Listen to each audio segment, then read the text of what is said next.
युग के पहले वो मत्स्य अवतार है, मतलब जल में वही तो अमीबा वो भी कहता है।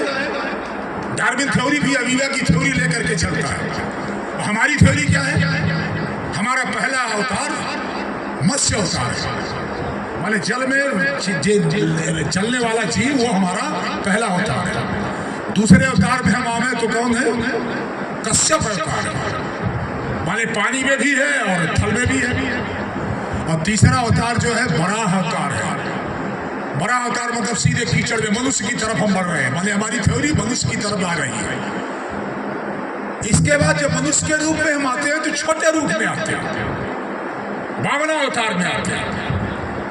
और वामना अवतार से जब आते हैं, जब मनुष्य का समाज का निर्माण होने लगता है तो हमें दोनों चीज की जरूरत पड़ती है, शस्त्र की और शास्त्र की। इसीलिए परशुराम के रूप में हमारा अवतार छठवां अवतार होकर के खड़े होते हैं।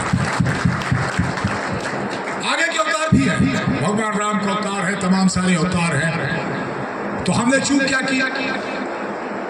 हमने जिस तरह से डार्विन थ्योरी को लागू करके अपने समाज में, अपने धर्म के भीतर उसको थ्योरी को ज्यादा प्रतिपादित किया, उससे जो गड़बड़ियां हुई, उसी तरह से दूसरी गड़बड़ी क्या की? हमारे वेदों में, हमारे पुराणों में, हमारे तमाम जो हमारे जिस तरह के ग्रंथ हो सकते हैं, उन ग्रंथों में जिन चीजों का वर्णन है उसका हमने विश्वास ही नहीं किया। हमने विश्वास नहीं किया। इससे पूछना चाहता हूं, यहाँ बहुत सारे पंडित भी बैठे होंगे जो कर्मकांड कराते हैं, ज्योतिष फल भी बताते हो। हमारे तपोजीत तो बैठे थे, ज्योतिष फल भी बताते। जो ज्योतिष में लिखा जाता है उस चक्र का नाम होरा चक्र है। होरा चक्र क्या कहते हैं उसको? होरा चक्र कहते हैं। होरा चक्र क्यों कहते हैं? होरा चक्र कहते हैं क्यों? वो इसलिए कहा जाता है कि हमारे जो ऋषि थे वो बड़े वैज्ञानिक थे।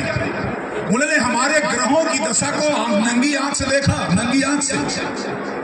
अब ग्रहों की दशा कब कहां होगी उसको ठीक किया हुआ, लिखा हुआ।